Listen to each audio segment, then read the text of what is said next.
Здравствуйте. В прошлый раз я рассказал о том, как в октябре 2002 Путин отказался от переговоров с террористами Норд-Оста и вместо этого отдал приказ на штурм здания театрального центра. Это привело к смерти 130 человек. Также я говорил о том, что эта трагедия показала истинную ценность человеческой жизни для Путина. Но должно же быть хоть что-то человеческое в Путине, или он совсем бездуховный. На эту тему очень точно высказалась Хиллари Клинтон. Путин был агентом КГБ, у него по определению нет души. И лучше всех ее слова подтвердил никто иной, как сам Путин. Умерщвление 130 заложников Норд-Оста для Путина было только разминкой. После этого он перешел на новый, недосягаемый уровень садизма. 1 сентября 2004 в школе номер 1 города Беслана, Северной Осетии, прямо во время школьной линейки террористы захватили больше 1000 заложников. И снова, вместо переговоров, Путин отдал приказ на штурм. Тем самым он хладнокровно уничтожил 334 человека, из них 186 детей. Коротко о ситуации в стране на тот момент. 6 февраля того же 2004 года произошел теракт в московском метро. Подорвался террорист-смертник. 4 июня теракт на продуктовом рынке в Самаре. Взрыв. 24 августа, буквально за неделю до Беслана, террористки-смертницы одновременно взорвали прямо в воздухе 2 пассажирских самолета. За день до Беслана, 31 августа, террористка-смертница подорвала себя в Москве возле станции метро Рижская. За всеми этими терактами стоял чеченский террорист Шамиль Басаев. Сегодня доподлинно известно, что во всемогущую путинскую ФСБ неоднократно поступали сообщения о готовящемся теракте на Северном Кавказе. Было даже сообщение о том, что конкретно в Беслане готовится захват школы. И в этой ситуации никакого усиления мер безопасности обеспечено не было. Теперь к самим событиям. 1 сентября 2004 в 9 утра, прямо со школьной линейки, террористы согнали детей и их родителей в спортзал школы. Всего в спортзале оказалось заперто 1126 человек. Для руководства медийным освещением событий по государственным каналам прилетел Дмитрий Песков, нынешний до смеха лживый путинский пресс-секретарь. А основным государственным корреспондентом с места событий стала Маргарита Симоньян, нынешний передовик телевизионного пропагандистского фронта. Сначала власти врали о 120 заложниках, затем врали о 354. Итак, уже вторые сутки в школе северо-осетинского города Беслан удерживаются 354 заложника. Большая часть из них дети. Ближе к вечеру, наконец, был установлен контакт с боевиками, и поэтому теперь есть некоторая информация изнутри. Она заключается в том, что с детьми обращаются сносно, их выводят в туалет, и им предлагают воду и питье, их держат отдельно от взрослых. Хотя к этой минуте сами родственники заложников уже составили списки на более чем 800 человек и умоляли Маргариту Симоньян огласить в эфире именно эту цифру. Больше всего официальные цифры вызывали ярость у самих террористов.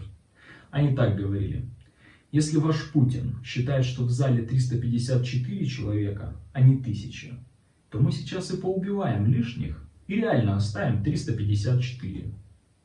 Но Путин делал это намеренно. Плевать он хотел на этих детей. Как и в случае с Норд-Остом 2 года назад, он готовился не к переговорам, а к штурму здания. Просто есть разница обсуждать с военными профессионалами штурм школы, где 354 заложника, или где больше 1000. Цифра 1000 сама по себе говорит профессиональным военным о том, что успешный штурм априори невозможен. Нужны исключительно переговоры. И снова, как и в случае с Норд-Остом, для спасения заложников вылетела безгранично смелая журналистка «Новой газеты» Анна Политковская. Но в этот раз не налетела. При Норд-Осте она сыграла слишком губительную роль для Путина. В то время, когда Путин готовился к спецоперации по массовому убийству заложников Норд-Оста, обсуждая с силовиками штурм здания, Политковская договаривалась с террористами об обеспечении заложников водой и их мирном спасении. Это шло вразрез со сценариями Путина, и поэтому в этот раз в процессе перелета Политковскую отравили. Сразу после посадки самолета ее госпитализировали в бессознательном состоянии. Но тогда Анна Политковская смогла выжить. Спойлер, ненадолго. Из-за того, что террорист Путин по-прежнему не инициировал переговоры, чеченские террористы начали расстреливать мужчин-заложников. 2 сентября по собственной инициативе в школу вошел президент Ингушетии Руслан Аушев и смог договориться о выводе матерей с младенцами в количестве 26 человек. Через него боевики еще раз обратились к Путину о переговорах. Но вместо этого Путин дал команду на штурм. И по полной детьми школе начали стрелять из танков, огнеметов и гранатометов. А дальше хаос, пожар, перестрелки с боевиками, смерти детей. Мы тоже не в восторге от того, что там произошло.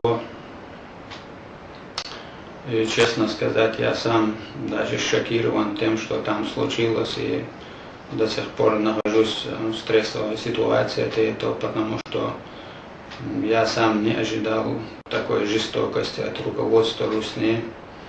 Я думал, что если мы проработаем все варианты, если мы не оставим руководство Русни и лично Путину ни одного шанса на бескровное решение этой проблемы, то он не пойдет на убийство детей. Я так думал, и я, можно сказать, жестоко в этом ошибся. И снова возникает этот закономерный вопрос. Вынес ли Путин хоть какие-то уроки из произошедшей трагедии? Да.